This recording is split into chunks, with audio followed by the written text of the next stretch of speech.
Now, almost a month ago, along with over 200 other people, 85-year-old Yohevet and 83-year-old Oded Lifschitz were taken hostage by Hamas.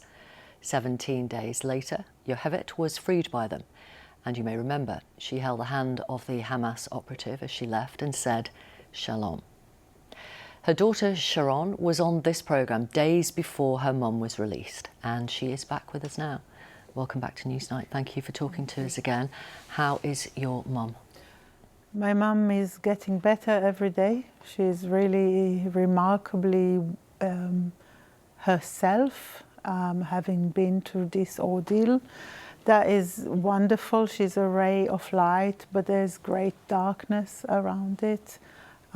Seeing this report is heartbreaking.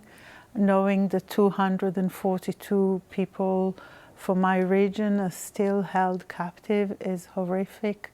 So while she's a ray of light, the situation is incredibly dire. Has she been changed by her experience at all? I think her core beliefs have not shifted. She fought all her life to create a place between the river and the sea that is shared by both people. She feels just the same now.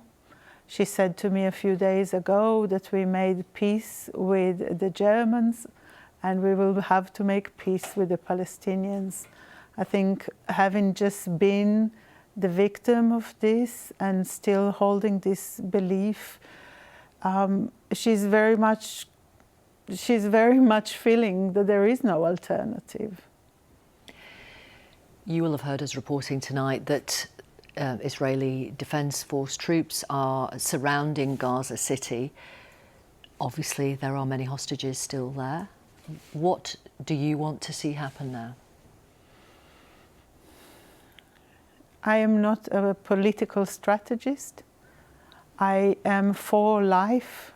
It's horrific to see the suffering of the children of Gaza. Any human being will find that horrific. Because we share humanity. I wish also to remind people that 77 people from my community are there as well, and they are affected by it. Together with Hamas, they are quite safe, maybe some of them, because they're underneath, and Hamas is a terrorist organization who is quite willing to put his own women and children as human shield.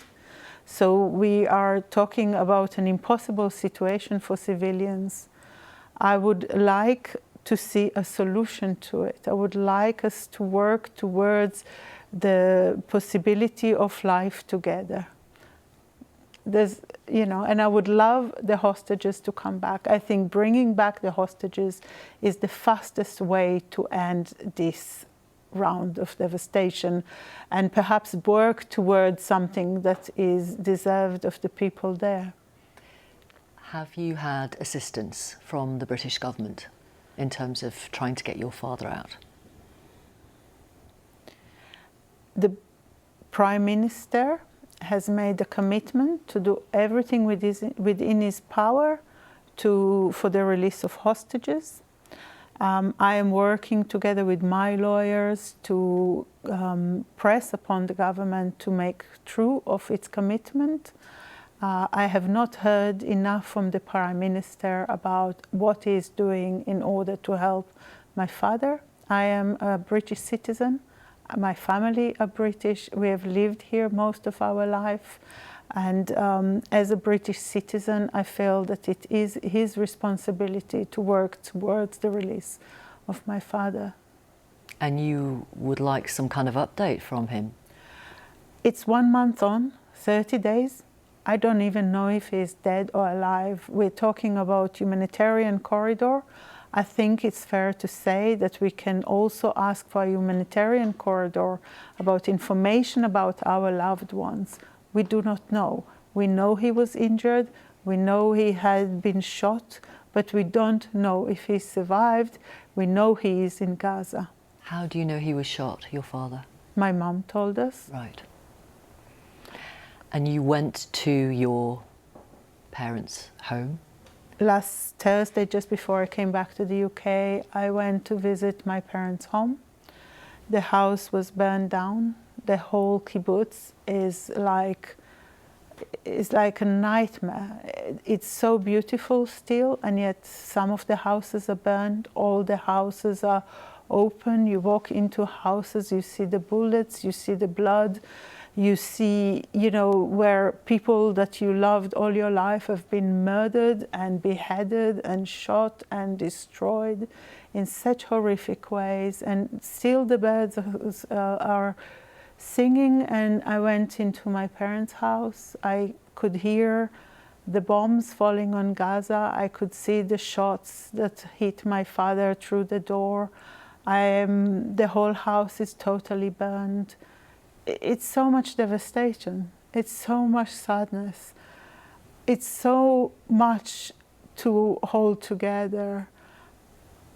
You must know that for me as a person, I am so sad about it. I'm sad about all this. I don't want anything in terms of revenging anyone.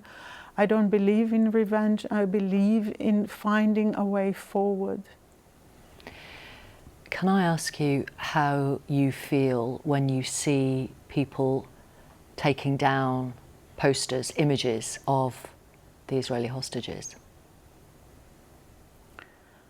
I think that as human, we must not engage in race to the bottom.